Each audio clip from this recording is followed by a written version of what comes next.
MLC Kalvakuntla కవితక్కను arrest చేసి దాదాపు నెల రోజులు పూర్తవుతున్నటువంటి పరిస్థితి. పోయిన నెల 15వ తారీఖు అక్కని తీసుకుపోయి వచ్చి ఇంటి దగ్గరకు వచ్చి ఈడీ అధికారులు దాదాపు 7 మంది వచ్చి కవితక్క వాళ్ళ ఇంట్లో 9 గంటల సేపు విచారణ చేసి కవితక్కకు ఆఖరికి అరెస్ట్కి సంబంధించినటువంటి వారెంట్ ఇచ్చి కవితక్కని ఇక్కడి నుండి ఎన్ఫోర్స్మెంట్ డైరెక్టరేట్ ఆఫీస్కి తరలించి ఆఫీసు తరలించిన తర్వాత పొద్దున నెక్స్ట్ రోజు అంటే 15వ తారీఖు అరెస్ట్ చేసి 16th అది సైలెంట్ పెట్టు 17th రోజు కవితక్కను కోర్టుకు తరలించారు. కోర్టుకు తరలించిన తర్వాత రౌస్ అవెన్యూ కోర్టు కవితక్కను కస్టడీకి ఇచ్చినటువంటి పరిస్థితి. దాదాపు 7 రోజుల పాటు ఎన్ఫోర్స్మెంట్ డైరెక్టరేట్ అధికారులు కవితక్కను సుమారు 60 క్వశ్చన్స్ అడిగేటటువంటి ప్రయత్నం చేసిర్రు. ఆ 60 క్వశ్చన్స్లో కవితక్క కేవలం 20 క్వశ్చన్స్కు మాత్రమే సమాధానం చెప్పింది. మిగతా క్వశ్చన్స్ అన్నింటినీ కూడా దాటవేసేటటువంటి ప్రయత్నం చేసింది అనేటటువంటి ఒక కీలకమైనటువంటి అంశం కూడా తెరపైకి వచ్చింది. తర్వాత ఈడీ అధికారులు మాకు 60 క్వశ్చన్లు మేము అడిగితే కవితక్క కేవలం 20 క్వశ్చన్కే సమాధానం చెప్పింది, మాతో కాదు సార్ మేము ఇంకా చాలా క్వశ్చన్స్ అడిగేటటువంటి అవకాశం ఉంటుంది, దయచేసి ఇంకో 3 రోజుల పాటు అంటే ఒక 10 రోజుల పాటు విచారణ మాకు ఇచ్చే ప్రయత్నం చేయండి అంటే ఇంకో 3 రోజులు కవితక్కకు ఎక్స్టెండ్ చేసి 3 రోజుల పాటు కవితక్కకు విచారణ ఇచ్చేటటువంటి అనుమతి కూడా రౌస్ అవెన్యూ కోర్టు దాఖలు చేసినటువంటి పరిస్థితి. అంటే దాదాపు 10 రోజుల పాటు కవితక్క ఈడీ విచారణలో ఉన్నది. విచారణలో ఉన్నప్పుడు కవితక్క వాళ్ళ కుటుంబ సభ్యులు 6 గంటల నుండి 7 గంటల సమయంలో వాళ్ళ కుటుంబ సభ్యులు వచ్చి కలవచ్చు అనేటటువంటి అంశాన్ని కూడా రౌస్ అవెన్యూ కోర్టు తెరపైకి తీసుకొచ్చింది. ఆ రోజు ఏమైంది, కవితక్క వాళ్ళ అన్నయ్య కేటీఆర్ వాళ్ళ బావ హరీష్ రావు తర్వాత సంతోష్ రావు కూడా పోయిండని చర్చన పడింది. మరి ఆ సార్ ఏడా కనవలే కానీ అవును. ఇంకోటి ఏంది, కవితక్క వాళ్ళ అమ్మ, కవితక్క వాళ్ళ కొడుకు, కవితకు సంబంధించినటువంటి చిన్న కుక్క పిల్లని కూడా తీసుకుపోయిన ఆయన. కానీ అరెస్ట్ అయిన దగ్గర నుండి ఇప్పటి వరకు తెలంగాణ మాజీ ముఖ్యమంత్రి కవితక్క వాళ్ళ నాయన టీఆర్ఎస్ పార్టీ అధినేత ఒక్కసారి స్పందిస్తే పాపం అసలు మాట్లాడనటువంటి పరిస్థితి. అయితే ఇదే అంశంలో కవిత పైన rows avenue court special judge కూడా కవితకు స్ట్రాంగ్ వార్నింగ్ ఇచ్చిందనేటటువంటి ఒక చర్చ కూడా బలంగా వినబడుతున్నటువంటి పరిస్థితి. నోరు అదుపులో పెట్టుకో, ఒకవేళ ఇష్టం ఉన్నట్టు మాట్లాడితే ఖచ్చితంగా నువ్వు ఇంకా ఇబ్బంది పడతావు అనేటటువంటి అంశాన్ని కూడా జడ్జి చెప్పినట్టుగా ఒక కీలకమైనటువంటి చర్చ కూడా వినబడుతున్నటువంటి పరిస్థితి. అయితే జడ్జి కవితను తిట్టాల్సినటువంటి అవసరం ఎందుకు వచ్చింది, వార్నింగ్ ఇవ్వాల్సినటువంటి అవసరం ఎందుకు వచ్చిందో ఒక 2 వీడియోలు మీకు చూపించేటటువంటి ప్రయత్నం చేస్తా. అయితే కవితక్క మీరు ఒకసారి పెట్టండి వీడియోస్, 2 వీడియోలు మీకు చూపించే ప్రయత్నం చేస్తాము. కవితక్క కోర్టుకు పోతున్నటువంటి నేపథ్యంలో తనను తాను క్లీన్ సీట్ లెక్క ప్రూవ్ చేసుకోవడానికి, తనకు తాను నేను ఏం తప్పు చేయలేదు, నేను మంచి వ్యక్తిని అని చెప్పి కవితక్క ప్రూవ్ చేసుకోవడానికి నానా రకాలుగా ఆమె ట్రై చేసేటటువంటి ప్రయత్నం చేస్తున్నది. కాబట్టి ఒకసారి కొన్ని వీడియోలు కూడా మీకు చూపించే ప్రయత్నం చేస్తా. ఒకసారి ఈ వీడియోలు కూడా మీరు చూసే ప్రయత్నం చేయండి. కవితక్క ఫస్ట్ రోజు ఈడీ అధికారులు కవితక్కను తీసుకుపోయి కోర్టులో ప్రవేశపెట్టే ముందు ఫస్ట్ వీడియో ఒకసారి మీరు చూసే ప్రయత్నం చేయండి. ఇది చాలా కీలకమైనటువంటి అంశము, చూడురిగా. జస్ట్ కవితక్కను కోర్టుకు తీసుకుపోతా ఉంటే కవితక్క మాట్లాడుతున్నటువంటి మాటలు మీడియాతో వాస్తవానికి ఏంటంటే, ఇప్పుడు ఒక ఏజెన్సీ మనల్ని విచారణ చేస్తున్నటువంటి మూమెంట్లో కానివ్వండి, లేకపోతే కోర్టులో కేసు నడుస్తున్నటువంటి మూమెంట్లో మీడియాతో మాట్లాడేటటువంటి అనుమతి ఉండదు. ఇంకోటి ఏంటి, ఇప్పుడు సిబిఐ అధికారులైనా ఈడీ అధికారులైనా కోర్టు దృష్టికి ఏమని చెప్తున్నారు ఎరికేనా, కవితక్కనేమో అడిగే క్వశ్చన్లకు సమాధానం చెప్పుడు శాత కాదు, ఆడ శాత కాదు కానీ మీడియాతో మాట్లాడడానికి శాతం అవుతుంది. మరి ఇదే ముచ్చట ఏందో జడ్జి ముందు చెప్పొచ్చు కదా, అక్కడ కూడా చెప్పదట అక్క, కానీ మీడియాకు మాత్రం చెప్తున్నది. ఎందుకు, తెలంగాణ రాష్ట్రంలో బీఆర్ఎస్ పార్టీ పరువు పోయింది, కేసీఆర్ పరువు పోయింది, ఎవరు కూడా కేసీఆర్ ని నమ్మేటటువంటి పరిస్థితి లేదు. కాబట్టి ఎట్టి పరిస్థితుల్లో తెలంగాణ ప్రజల అటెన్షన్ డైవర్ట్ చేయడానికి, అంటే మీడియాలో మంచి పేరు రావడానికి కవిత దంద చేయకున్నా కూడా అయ్యో కవిత దంద చేయకుండా అరెస్ట్ చేసిరండి అని చెప్పి ఇప్పుడు ప్రజలందరూ అనుకోవాలి. కేసీఆర్ అందుకే మీరు చూడండి లోపల జరిగే ముచ్చట్లు అన్నింటినీ డైవర్ట్ చేయడానికి మీడియా ముంగట ఆనిముత్యాన్ని నేను అది ఇది బయటకు వస్తా, నేను కఠిన ముత్యమైనప్పుడు 60 ప్రశ్నలకు సమాధానం చెప్తే అయిపోతుంది. చెప్పారు గట్లెందుకు చెప్తారు. ఒకసారి మీరు చూడండి ఈ వీడియో, కవితక్క కోర్టుకు పోయేటటువంటి నేపథ్యంలో ఆమె ఏం మాట్లాడుతుందో.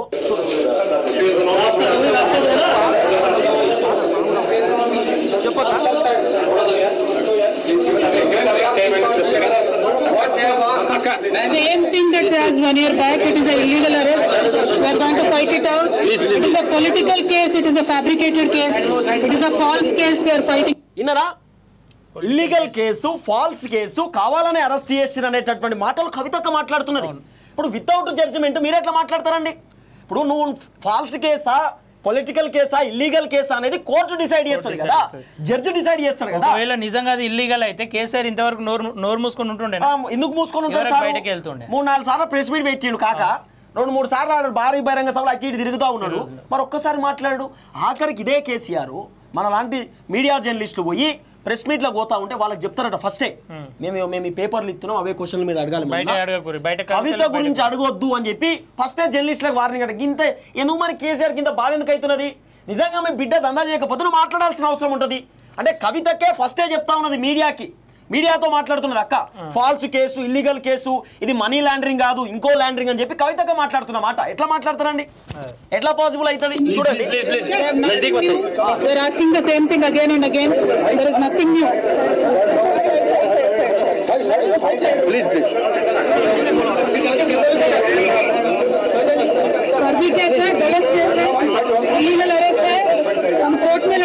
మరి కోర్టు మీద లడంగే అంటే సపరేట్ ఉండాలి. కోర్టుల కొట్లాట పెట్టుకుంటా కోర్టుల జడ్జితో మాట్లాడుకుంటా నమ్మకం ఉన్నప్పుడు కోర్టు ఏ తీర్పిస్తుంది అది ఒప్పుకోవాల్సిన అవసరం ఉంటుంది. కవితక్క కోర్టుకు పోయినప్పుడు ఇప్పుడు జడ్జి ముందుకు పోక ముందుకే కవితక్క నేను మంచిదాన్ని, కడిగిన ముత్యాన్ని, నేను ఏ దందా చేయలేదు, ఢిల్లీ లిక్కర్ దందాకి నాకు సంబంధం లేదని మాట్లాడుతుందంటే ముత్యాల ధర పడిపోయిందంట. ఆ ముత్యాల ధర కూడా పడిపోయింది ఈ మధ్యలో. ఇప్పుడు జడ్జి ముందు పోక ముందుకే కవితక్క జడ్జిమెంట్ చేసుకుంటా ఉంటే జడ్జి ఎందుకు, మరి కోర్టు ఎందుకు, చట్టాలు ఎందుకు? సరే ఈడీ ఆఫీసర్లు కావచ్చు, వీళ్ళందరూ ఆఫీసర్లు దొంగలు అనుకోవచ్చు. ఇప్పుడు దొంగలు వాళ్ళు మరి ఎట్లా? ఇది కవితక్క ఫస్ట్ తప్పు, ఇది కోర్టులో ఆమె చేసినటువంటి మొదటి తప్పు. సెకండ్ తప్పు సేమ్ రిపీట్. ఇది చూడాలయ్యా మీరు, ఇది చాలా ఇంపార్టెంట్. దయచేసి ఈ వీడియో చూసే ప్రయత్నం చేయండి. ఈ వీడియోని ఒక 10 మందికి షేర్ చేయరు, ఈ 10 మంది ఇంకో 10 మందికి షేర్ చేయరు. ఈయనే దొరికిపోయింది అక్క. ఎందుకంటే కాలోజీ టీవీ ఎక్స్క్లూజివ్గా కొన్ని కీలకమైనటువంటి అంశాలను ఇక్కడ మీకు క్వశ్చన్ చేసే ప్రయత్నం చేసేది. ఒకసారి మీరు చూడండి. జై తెలంగాణ, జై కేసీఆర్. అడిగిన ముస్లింలో బయటకు వస్తాను, నేను టెంపరీగా జైల్లో పెట్టొచ్చు. ఇన్నరా, టెంపరవరీగా నన్ను జైల్లో పెట్టొచ్చు అని చెప్పి కవితక్క మాట్లాడుతున్నటువంటి మాట. అంటే ఇంకా ఆమె జడ్జి ముందు పోలేదు, అధికారులు కవితక్కను జడ్జి ముందు హాజరుపరచలేదు. ఇంకా జడ్జిమెంట్ కాకముందుకే కవితక్క నన్ను టెంపరవరీగా జైల్లో పెట్టొచ్చు అనే మాట మాట్లాడుతుందంటే కవితక్కకు ఫస్టే తెలుసు, నేను లిక్కర్ దందా చేసినా నన్ను తీసుకుపోయి తిహార్ జైల్లో పెడతారు, నన్ను తీసుకుపోయి ఊసలు లెక్క పెట్టిస్తారు, ఖచ్చితంగా చిప్పకూడు తినాల్సినటువంటి పరిస్థితి ఉంటుంది, వేరే ఆప్షన్ లేదని చెప్పి కవితక్కకు ముందే తెలుసు. ఎట్లా అనుకుంటారండి? క్లారిటీ ఉంది ఆల్రెడీ. తెలంగాణ వాదాన్ని అడ్డం పెట్టుకొని జై తెలంగాణ అంటారు. తెలంగాణ అంటే ఆల్రెడీ దేశమంతా తెలవాలి ఈమె తెలంగాణ ఆడపడుచులు ఇట్లా ఉన్నారు అని చెప్పేసి మిగతా ఆడపడుచుల పరువు తీయాలని చెప్పి బీఆర్ఎస్ పార్టీ పరువు పోయింది, మా నాయన ఇజ్జత్ పోయింది, దాన్ని కాపాడడానికి జై తెలంగాణ జై కేసీఆర్ అయినారు చెప్తే కొంచెం పాజిటివ్నెస్ వస్తుందేమో అనే ఆలోచన. చూడండి, మీరే చూడండి ఎంత ఎంత ఎంత ఘోరంగా మాట్లాడుతుందో అక్క. జై తెలంగాణ జై కేసీఆర్ అయిపోయినాక అడిగిన ముత్యం లెక్క బయటకు వస్తా, నన్ను తాత్కాలికంగా జైల్లో పెట్టవచ్చు. ఇంకా జడ్జిమెంటే కాలే, ఇంకా జడ్జి ముందు అక్క నిలబడలే. జడ్జి ఇంకా 14 రోజుల పాటు రిమైండ్ అని చెప్పలేదు. అప్పుడే అక్క చెప్తున్నా క్లారిటీ ఉంది ఆల్రెడీ, మంచి క్లారిటీ ఉంది అక్క, క్లారిటీతోనే ఉంది. ఇంకా చూడాలి.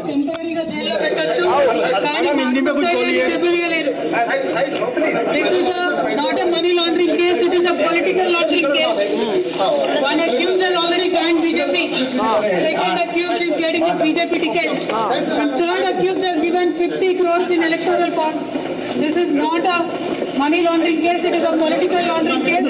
It is a fabricated and false case. They will come out very clean. సరే, సెకండ్ టైం కూడా కవితక్కకు ఛాన్స్ ఇచ్చింది కోర్టు.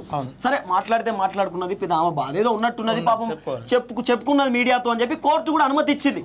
ఇక థర్డ్ టైం కవితక్క దుకాణం సేమ్. ఇక ఇంకో విషయం మీకు ఒకటి చెప్పాలి. ఏప్రిల్ 8వ తారీఖు కవితకు సంబంధించినటువంటి మధ్యంతర బెయిల్ పిటిషన్ దాఖలు చేసింది. మా కొడుకు ఇబ్బంది పడుతుండు, మా కొడుకు తిప్పల పడుతుండు, పరీక్షలు ఉన్నాయి, డిప్రెషన్ గురైతుండు, అవస్థ పడుతుండు అని చెప్పి కవితక్క 8వ తారీఖు రౌస్ అవెన్యూ స్పెషల్ జడ్జి దగ్గర ఆమె ఒక పిటిషన్ దాఖలు చేసింది. అప్పుడు కోర్టు ఏం చేసింది, భానుప్రియ అనుకుంటా, నాకు తెలిసి ఈడీకి సంబంధించినటువంటి స్పెషల్ ఆఫీసర్, ఆమె కవితక్క పైన రీపిటిషన్ దాఖలు చేసింది. ఏమనంటే ఒకవేళ కవితక్క గనక బయటకు పోతే చేసే అవకాశం ఉంటుంది. గతంలో చేసిరు కూడా. అవును, సుకేష్ చంద్ర అనేటువంటి బెదిరించింది కవితక్క, తర్వాత శరత్ చంద్ర అనేటువంటి బెదిరించింది. చాలా మందిని కవితక్క బెదిరించేటటువంటి ప్రయత్నం చేస్తుంది. కాబట్టి 80% కవితక్కకు మీరు బెయిల్ ఇవ్వద్దు అంటూ కూడా ఈడీ అధికారులు ఒక కీలకమైనటువంటి అంశాలను తెరపైకి తీసుకొచ్చే ప్రయత్నం కూడా చేశారు. అదే అంశంతో ఈడీకి సంబంధించినటువంటి కోర్టు, రౌస్ అవెన్యూ కోర్టు కూడా బెయిల్ పిటిషన్ కొట్టేసినటువంటి దాఖలాలు కూడా చూసినాం. అయితే 8వ తారీఖు 9వ తారీఖు అయిపోతుంది, 14 రోజులు మాత్రమే కవితక్కకు జ్యుడిషియల్ రిమాండ్ ఇచ్చారు. 8వ తారీఖు అక్కడ తీసుకోవాలి కోర్టుకి. ఎందుకు తీసుకోవాలి? ఈ డ్రామా కవితక్క కోర్టుకు పోతే మీడియాతో కొత్త డ్రామా ప్లే చేస్తుంది కాబట్టి కవితకు కోర్టుకు తీసుకుపోవద్దు అనేటటువంటి ఆలోచనలో ఈడీ అధికారులు వాళ్ళే కోర్టుకు వెళ్ళారు. అప్పుడు అక్క ఏం చేసింది, ఉపాయంతో నన్ను ఎట్లనే కోర్టుకు తీసుకోపోరు అని చెప్పి లేఖ రాసింది. అక్క లేఖ రాసి జడ్జికి పంపింది.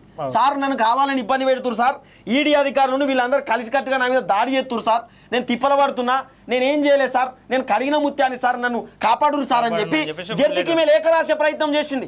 దాంట్లో 3వ పేజీలో బాపు నన్ను కాపాడండు అంటూ కూడా ఒక కీలకమైనటువంటి అంశం ఉందనే చర్చ కూడా వినబడ్డది. ఇంత భయం ఎందుకండి? నిజంగా ఢిల్లీ లిక్కర్ దందాకి కవితకు సంబంధం లేక భయపడాల్సిన అవసరం ఏమున్నది? లేఖలు ఎందుకు రాయాలి? గతంలో కేసీఆర్ చెప్పిండు ఈడీ రాని బోడీ రాని ఎవడో సేమ్ బిక్తారని చెప్పిండు కేసీఆర్ సార్. మరి తప్పు అయినప్పుడు ఇప్పుడు రాముడు కూడా చెప్పిండు మొన్న పెద్ద పెద్ద ఛానళ్ళలో కూర్చొని ఏం చేస్తారా ఇప్పుడు కూడా అంటున్నాం ఏం బిక్తారా అన్నాడు కేటీఆర్. ఇప్పుడు ఏముంది కేటీఆర్ అయిపోయాను మీ దుకాణం బంధు మొత్తం అయిపోయిందో వీడియో వద్దు నిన్ను నమ్మేటట్లేరు జనం అయిపోయింది దుకాణం ఒక దారుణమైన పరిస్థితులకు నెట్టే ప్రయత్నం చేస్తాం. ఇంకో వీడియో మొన్న సిబిఐ అధికారులు కవితక్కను అరెస్ట్ చేసారు సెకండ్ టైం. ఎందుకంటే సిబిఐ అధికారులు గతంలోనే కవితక్క వాళ్ళ ఇంటికి వచ్చి దాదాపు వాళ్ళు కూడా 6 నుండి 7 గంటల సేపు విచారణ చేసేటటువంటి ప్రయత్నం చేసారు. ఆ రోజు కేసీఆర్ ఏం చేసిండు, సిబిఐ అధికారులు కవిత వాళ్ళ ఇంటికి పోయిరో లేదో సిబిఐ అధికారులు తెలంగాణకు రావద్దని చెప్పి బ్యాన్ చేసి పడేసింది సార్. అంటే అనుమతి తీసుకోవాల్సిన అవసరం ఉంటుంది, రాష్ట్ర ప్రభుత్వం అనుమతి తీసుకొని సిబిఐ అధికారులు తెలంగాణకు రావాలని చెప్పి కేసీఆర్ ఒక దుకాణం తెరిచిండు. ఆ రోజు కేసీఆర్ తెలుసు కవితను ఎట్లయినా అరెస్ట్ చేస్తారు, లిక్కర్ స్కామ్ లో తీసుకుపోయి లోపడేస్తారని చెప్పి కవితకు ముందే ఆ కేసీఆర్ సార్కు ముందే తెలిసి ఎట్టి పరిస్థితుల్లో సిబిఐ రావద్దని చెప్పి ఒక డ్రామా ప్లే చేసే ప్రయత్నం చేసిండు. ఇప్పుడు ఏం చెప్తాడు, సిబిఐ అధికారులు కవితక్కను 3వసారి అరెస్ట్ చేసినప్పుడు కవితక్క మాట్లాడుతున్నటువంటి మాట, 2వసారి అరెస్ట్ చేసినప్పుడు 3వసారి కోర్టుకు పోయినప్పుడు అక్క ఏం మాట్లాడిందో అది కూడా వినండి. బీజేపీ కస్టడీ బయట బీజేపీ వాళ్ళు మాట్లాడేది లోపల సిబిఐ వాళ్ళు కూడా అడుగుతున్నారు, అడిగింది అడుగుతున్నారు 2 నెలల. అక్కకు నిజంగా మరి ఏమైనా బ్రెయిన్ ఏమైనా ఇబ్బంది అయిందో మనకు తెలియదు, మనమేం మాట్లాడడం. ఎందుకంటే మనం ఆ కీలకమైన వ్యాఖ్యలు మనం చేయం, కాలోస్టీ ఎప్పుడు కూడా అది ప్రోత్సహించదు. కానీ నేనేమంటున్నా కవిత ఎందుకు ఇట్లా మాట్లాడుతుంది అనేది మాకు అర్థమైతలేదండి. ఇక్కడ కేటీ రామారావు కూడా సేమ్ కేటీఆర్కి ఏదో మెంటల్ ఖరాబ్ అయినట్టు ఏదో పిచ్చిలేసినట్టు పిస మాట్లాడుతూ ఉన్నాడు. అక్కడ మన అక్క మంగళారతి మన అక్క కూడా ఏదో రకంగా మాట్లాడుతుంది. ఎందుకు అట్లా అనేది ఇప్పటిదాకా నిజంగా అర్థమైతలేదండి. ఎందుకంటే తెలంగాణ జాగృతి నడిపినటువంటి వ్యక్తి, స్కిల్ డెవలప్మెంట్ చేసినటువంటి వ్యక్తి, ఇప్పుడు మన కాలోజీ టీవీ CEO కూడా కవితక్క దగ్గర పనిచేసి బయటకు వచ్చినటువంటి వ్యక్తి కాబట్టి మరి ఎందుకు ఇట్లా అనేది నాకు అర్థమైతలేదు. మేము సీనానని కూడా పలుసార్లు అడిగినాం, అన్నేమన్నా ఇబ్బంది ఉండేనా కవితకు గతంలో అంటే లేదు తిరుపతి బాగానే ఉంటుండే, కానీ మరి ఈ మధ్య కాలంలోనే కవిత ఇబ్బంది పడతా ఉంది, అవస్థ పడతా ఉంది. మరి ఏమన్నా ఇబ్బంది ఇట్లా అయిందో, మరి కోర్టుకు పోయి అంటే జైలు పోయినాక TR జైల్లో మరి ఏమన్నా ఫుడ్ వాళ్ళు లేదో, లేదా నార్త్ ఇండియన్ ఫుడ్ కదా జడ్సన్ అన్న కూడా ఇప్పుడు తెలియలే అంటే మొత్తం నిజంగా డిప్రెషన్ పోతా ఉందండి. 30 రోజులు అవుతున్నాను అరెస్ట్ అయ్యి. కేసీఆర్ పట్టించుకోవాల్సిన అవసరం ఏ రోజు ప్రజలను చూడండి మనిషి ఒంటరిగా. బంజారా హిల్స్ లో అద్భుతమైన భవనం ఉంటది, ఇల్లు బంగారం లాంటి ఇల్లు, 20-30 రూమ్లు ఉంటాయండి. ఈ రోజు అడావిడి నడుస్తుంది. ఆ రోజు అక్క నిజామాబాద్ లో పోటీ చేస్తుండే, మంచి భవిష్యత్తు అయిపోయింది. మన కవితక్క లెటర్లో కూడా రాసింది, నా రాజకీయ భవిష్యత్తు పూర్తయిపోయింది, నన్ను ఇబ్బంది పెడుతురు సార్ అని చెప్పి ఒకటే బతుకుడు. అక్క మాకు కూడా చాలా బాధ అనిపించిందండి. ఎందుకంటే నేను కూడా ఓపెన్ చెప్తున్నా, ఎందుకంటే కవితక్క తెలంగాణ జాగృతి నడిపిందామే. ఆమె ఒకనొక టైంలో చెప్పులు గతి లేవు. అమెరికా నుండి విజయరామారావు సార్ పట్టుకొచ్చింది అక్కను వీల్ చైర్లా చెయ్యి ఇరుగుతే కాలు ఇరుగుతే. అలాంటి కీలకమైనటువంటి వ్యక్తి ఈ రోజు కోట్లకు పడగలెత్తింది. ఆమె ఇటు శరత్ చంద్రకి సంబంధించినటువంటి కంపెనీలో కొన్ని వాటాలు ఉంటాయి, అక్కకు 40% వాటాలు, సుకేష్ చంద్రకు సంబంధించిన కంపెనీలో కవితకు కొన్ని వాటాలు. దాదాపు ఒక సంవత్సరానికి 125 కోట్ల రూపాయలు కవితకు సంపాదిస్తుంది ఢిల్లీ లిక్కర్ దందాకి సంబంధించిన విషయంలో. మరి అంత గొప్ప మనిషి ఈ రోజు పాపం ఇబ్బంది పడతా ఉందంటే ఎవరికైనా బాధ అనిపిస్తుంది. ఒకసారి మీరు మైక్ పెట్టురు, ఎందుకంటే చాలా ఇంపార్టెంట్ టాపిక్ అది. బీజేపీ కస్టడీ బయట బీజేపీ వాళ్ళు మాట్లాడేది లోపల సిబిఐ వాళ్ళు కూడా అడుగుతున్నారు, అడిగింది అడుగుతున్నారు 2 నెలల నుంచి నథింగ్ న్యూ. అయితే కవితక్కకు మీరు ఒక విషయం ఆలోచన చేయండి, ఇక్కడ సమాధానం చెప్పకపోతే ఒక విషయం ఆలోచన చేయండి మీరు. కవితక్కకు కోర్టులో తప్ప ఏడ మాట్లాడేటటువంటి అవకాశం లేదు మీడియాతో. ఒకవేళ కవితక్క మీరు ప్రెస్ మీట్ పెట్టవచ్చు అని చెప్పి ఒకవేళ Rouse revenue court special judge కనుక పర్మిషన్ ఇస్తే 4-5 గంటల దాకా ప్రెస్ మీట్ అయిపోద్ది తెలుసా. అంత బాధ ఉంది అక్కకు. అక్క నార్త్ ఇండియన్ ఫుడ్ పెడుతున్నారు, నేను తిననని చెప్పి 2 రోజులు తినకపోవడము, కవితక్కకు బెడ్ లేదు నాకు పరుపు కావాలి నాకు మెత్త కావాలని చెప్పి కవితక్క మారం చేయడము, లేకపోతే కవితక్క నాకు రాసుకోవడానికి పెన్నులు కావాలి పుస్తకాలు కావాలి పేపర్లు కావాలని మారం చేయడము. ఎన్ని అంశాలండి, ఎన్ని చెప్పాలి కవితక్క బాధ. అనేకమైనటువంటి బాధలు ఉన్నాయి కవితకు. కాబట్టి మొత్తానికి జడ్జి మాత్రం కవితక్క నోరు అదుపులో పెట్టుకోవాల్సిన అవసరం ఉంటుంది. ఒకవేళ మీరు ఇష్టం ఉన్నట్టు మీడియాతో మాట్లాడితే అది కరెక్ట్ కాదు. జడ్జిమెంట్ కంటే ముందు కోర్టుకు వచ్చేటప్పుడు ఏది పడితే అది మాట్లాడొద్దు. నిజంగా కోర్టులు పార్టీలకు ఖచ్చితంగా ఉంటాయి, అందరి పాలిటిక్స్ కి సంబంధం లేదు. బీజేపీ అరెస్ట్ అంటే బీజేపీలో ఏమైనా అరెస్ట్ చేస్తారు, బీజేపీ అరెస్ట్ అయితే కోర్టు వెళ్ళిపోతుంది కదా, జడ్జిలు ఎందుకు, అడ్వకేట్లు ఎందుకు, వీళ్ళు భారతీయ జనతా పార్టీకి అరెస్ట్ కు సంబంధం లేదని వాళ్ళు 100 సార్లు మొత్తుకున్నారు. 100 సార్లు మాకు సంబంధం లేదండి, ఢిల్లీ లిక్కర్ దందా చేసింది అక్క కాబట్టి తీసుకుపోయి లోపటేసిరని చెప్పారు. దీంట్లో బీజేపీకి ఏం సంబంధం ఉంటుందని మాకు అర్థం కాదు. ఇప్పుడు కవితక్క ఏం లేదు, సింపుల్ డైవర్ట్ చేయడానికి రెడీగా ఉంది అక్క, అటెన్షన్ డైవర్ట్ చేయాలా భారతీయ జనతా పార్టీ మీద మెల్లగా ఇట్లా నువ్వు కూడా పోవాలనేటటువంటి ఆలోచన కవిత. నేను మంచిదాన్ని వీళ్ళు బీజేపీ నా మీద కక్ష కట్టిరని బద్నాం చేసిరు, నన్ను ఇబ్బంది పెడుతున్నారు, తెలంగాణ వాదాన్ని ఎత్తుకొని తెలంగాణ ఆడబిడ్డనని చెప్తూ గతంలో తెలంగాణ ప్రజలు ఎంతో ఆదరించారు ఈమెను. అవును, తెలంగాణ ఆడపడుచుగా కూడా ప్రకటించుకుంటున్నారు. అవును, అసలు పోయి ఇవాళ పోయి తెలంగాణ జై తెలంగాణ అసలు ఈ నినాదం ఎత్తదు అసలు నాకు తెలిసామే. కేసీఆర్ సార్ ఫీల్ అవుతుండట, జై కేసీఆర్ చూడని అంటుండట, అందుకే కూడా చూడండి నేను అంటుండట పాపం సార్. ఎందుకంటే బీఆర్ఎస్ పార్టీ ఓడిపోవడానికి కారణం కవిత. బీఆర్ఎస్ కి సంబంధించినటువంటి ఇప్పుడున్నటువంటి ఎవరైతే 17 సెగ్మెంట్లలో పోటీ చేసే ఎంపీ నేతలు ఉన్నారో వాళ్ళు కూడా సిగ్గుతోటి బయటికి పోకుండా ఇంట్లోనే దాచుకునేటటువంటి పరిస్థితి. ఒకవేళ బయటికి పోయినా కూడా ప్రజలు చెప్తా ఉన్నారు మీ సారు బిడ్డనే ఢిల్లీ లిక్కర్ దందా జైలు ఉన్నది, నువ్వెందుకు వస్తున్నావురా అని చెప్పి ప్రజలు తిడుతుర్రు. కాబట్టి ఈ బాధ భరించలేక ఎంపీ అభ్యర్థులు కూడా బయటికి వెళ్ళేటటువంటి పరిస్థితి లేదు. అనేక మంది అవస్థపడుతున్నటువంటి దాఖలాలు కూడా మనం చూస్తున్నాం. కాబట్టి అన్నిటికీ మూల కారణం కవిత కవిత కవిత అనేటటువంటి చర్చ వినబడుతున్నటువంటి పరిస్థితి. మొత్తానికి రౌస్ అవెన్యూ కోర్టుకి సంబంధించినటువంటి స్పెషల్ జడ్జి మాత్రం ఎమ్మెల్సీ కల్వకుంట్ల కవితకు వార్నింగ్ ఇచ్చినట. వితౌట్ జడ్జిమెంట్ మీరు కోర్టుకు వచ్చి ఏది పడుతుంది మాట్లాడొద్దు, జడ్జిమెంట్ కాకుండా ముందే మీరు కోర్టు లోపలికి వచ్చేటటువంటి మూమెంట్లోనే మీడియాతో మాట్లాడుతూ మీ ఇష్టం ఉన్నట్టు మేము కావాలని అరెస్ట్ చేసిరు, కడిగిన ముత్యం లేక బయటకు వస్తా నన్ను ఇబ్బంది పెడుతుర్రు, అడిగింది అడుగుతుర్రు, వాళ్ళకి ఏడా పని లేదు. నిజంగా కడిగిన ముత్యం అయితే కోర్టులోనే కొట్లాడాలి, కోర్టులకు అతీతంగా ఉండదు కదా. జడ్జికి చెప్పాలి, జడ్జి అడిగినటువంటి ప్రశ్నలకు సమాధానం చెప్పాలి అక్క, సిబిఐ అడిగిన ప్రశ్నలకు సమాధానం చెప్పది, ఈడీ అడిగిన ప్రశ్నలకు సమాధానం చెప్పది. ఆఖరికి కవితకు సంబంధించినటువంటి అంశంలో ఇన్కమ్ ట్యాక్స్ అధికారులు కూడా కవితకు నోటీస్ చేయడానికి రెడీగా ఉన్నారు, మళ్ళీ అరెస్ట్ చేయడానికి కూడా రెడీగా ఉన్నారు. అక్కడ మళ్ళీ ఇన్కమ్ ట్యాక్స్ వస్తుంది. ఎందుకంటే గతంలో సిబిఐ అధికారులతో పాటు ఇన్కమ్ ట్యాక్స్ అధికారులు కూడా కవితకు వాళ్ళ ఇంటికి వచ్చి మరి విచారణ చేశారు అనేటటువంటి కొన్ని ఆరోపణలు కూడా వచ్చినాయి. గతంలో అధికారం వాళ్ళ చేతిలో ఇష్టం వచ్చినట్టు ఏది చేసినా అర్థం, ఏ తప్పు చేసినా అంటే అధికారం ఎప్పటికీ శాశ్వతంగా మర్చిపోయారు వాళ్ళు. ఇప్పుడు అర్థమైతుంది అక్కకు, ఇప్పుడు అర్థమైంది కావచ్చు కవితకు. నాకు తెలిసి అయితే ఈ దెబ్బకు ప్రతి ప్రభుత్వంలో ఉండే ప్రతి పార్టీకి అర్థం కావాలి, తప్పు చేస్తే ఏదో ఒక రోజు శిక్ష అనుభవిస్తామని చెప్పి. సో ఇట్లా కవితక్క కోర్టుకు పోతా ఉంటే ఈ విధంగా మాట్లాడుతూ ఉంది. కాబట్టి ఎట్టి పరిస్థితులలో కవితక్క మాట్లాడొద్దంటూ కూడా కోర్టుకు తీసుకొస్తున్న నేపథ్యంలో మీకు మాట్లాడే ఛాన్స్ లేదు. మీకు విచారణ ఉన్నది, మీరు జైల్లో ఉన్నారు, మీకు పర్మిషన్ లేదు, మీరు కోర్టుకు వస్తుంటే నోరు మెదపొద్దంటూ కూడా జడ్జి వార్నింగ్ ఇచ్చింది అనేటటువంటి ఒక కీలకమైనటువంటి అంశం కూడా వినబడుతున్నటువంటి పరిస్థితి. తిహార్ జైల్లో ఎమ్మెల్సీ కల్వకుంట్ల కవితకు 5 నిమిషాల పాటు ఫ్యామిలీ మెంబర్స్ తో మాట్లాడడానికి అనుమతి ఇచ్చారు. గతంలో ఈడీ అధికారులు విచారణ చేస్తుంటే గంట సేపు అనుమతి ఇచ్చారు. ఇప్పుడు సిబిఐ అధికారులు విచారణ చేస్తుంటే కూడా దాదాపు 25 నిమిషాల పాటు అనుమతి ఇచ్చారు. ఈయన కేటీఆర్ బ్రో పోయి కలిసి నేను చూపించినాం మనం.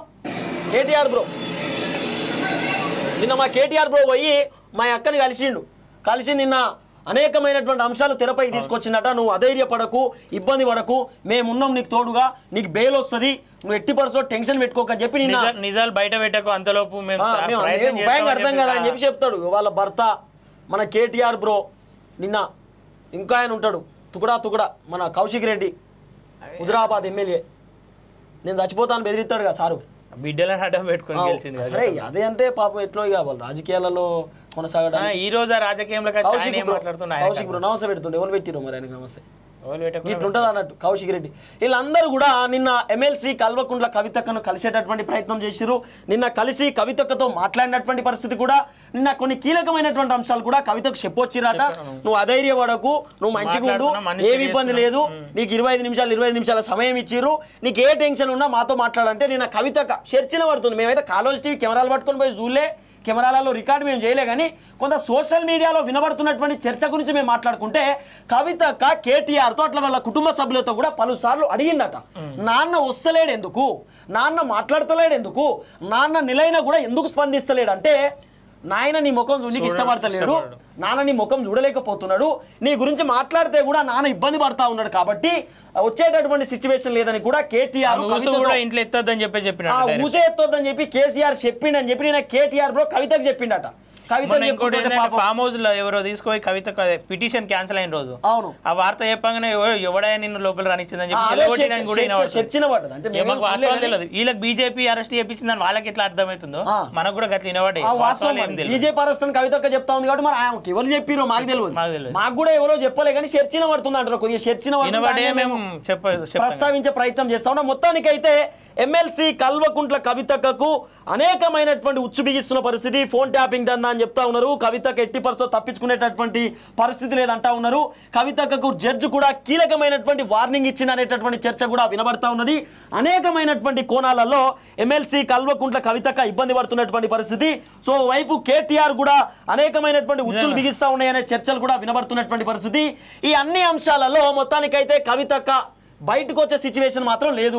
70-80 క్వశ్చన్స్ పేపర్ రెడీ చేసుకుర్రు. ఇప్పుడు సిబిఐ అధికారులు కూడా దాదాపు క్వశ్చన్లు అడిగితే కవితక చెప్తలేదట. వాళ్ళు అన్ని ఆధారాలతో చెప్పు 100 కోట్లు ఇచ్చినావు అంటే నాకు తెలియదు సార్, మర్చిపోయినా, నాకు తెలియదు ఢిల్లీ లిక్కర్ దందా ఏంది అసలు, నాకు అడిగిన ముత్యాన్ని నేను నన్ను ఎట్లా అడుగుతావు అని చెప్పి కవితక సిబిఐ అధికారులను రిటర్న్ క్వశ్చన్ అడిగే ప్రయత్నం చేస్తే సిబిఐ అధికారులు కోర్టు దృష్టికి కూడా తీసుకోపోయినారట. కవితక మేము అడిగినటువంటి ప్రశ్నలకు సమాధానం చెప్పట్లేదు, మాకు 3 రోజులు సరిపోదు, మరో 3 రోజులు లేదా మరో 4 రోజులు కూడా మాకు కస్టడీకి ఇస్తే మేము ఇంకా కీలకమైనటువంటి క్వశ్చన్స్. వాస్తవానికి కవితక నిజం ఒప్పుకుంటే బెటర్ నాకు తెలిసి, ఎందుకంటే తొందరగా బయటకు వస్తారు. సరే తప్పు చేసింది, చేసిన తప్పు ఎప్పటికో ఒకసారి బయటపడదు. వాస్తవం ఇంకెన్ని రోజులున్నా తప్పు అయితే బయటపడదు. ఒక విషయం అది ఇప్పుడు అభిషేక్ అని చెప్పున్నాడు, పాపం అభిషేక్ అని బోయినపల్లి అభిషేక్ ఎవరు ఉంటారు, అభిషేక్ బోయినపల్లి అనుకుంటా. ఆయన మధ్యంతర బెయిల్ విషయంలో జస్ట్ 3 వారాలు వాళ్ళ భార్యకు ఆరోగ్యం బాగాలేదని బయటకు వచ్చింది. 12 ఏళ్ళు అయితే ఉంది ఆయన జైలుకు పోయి. ఈ తర్వాత ఈయన ఢిల్లీ ఉప ముఖ్యమంత్రి మనీష్ సిసోడియా 5-6 సార్లు బెయిల్ పిటిషన్ పెట్టుకున్నాడట, జనరల్ బెయిల్ కొట్టిపడేసిరు, రావద్దు మనీ లాండరింగ్ కేసు అని చెప్పి. సుకేష్ చంద్ర అని ఉంటాడు, ఢిల్లీ మండోలి జైల్లో ఉన్నాడు. కవితకను గతంలో లెటర్లు పంపించిండు, 15 కిలోల నెయ్యి ఇచ్చిన, 12 కిలోల నెయ్యి ఇచ్చిన అని చెప్పి. ఆ సారు కూడా ఇప్పటిదాకా బయటికి రానటువంటి పరిస్థితి, లేఖలు పంపిస్తా ఉన్నాడు.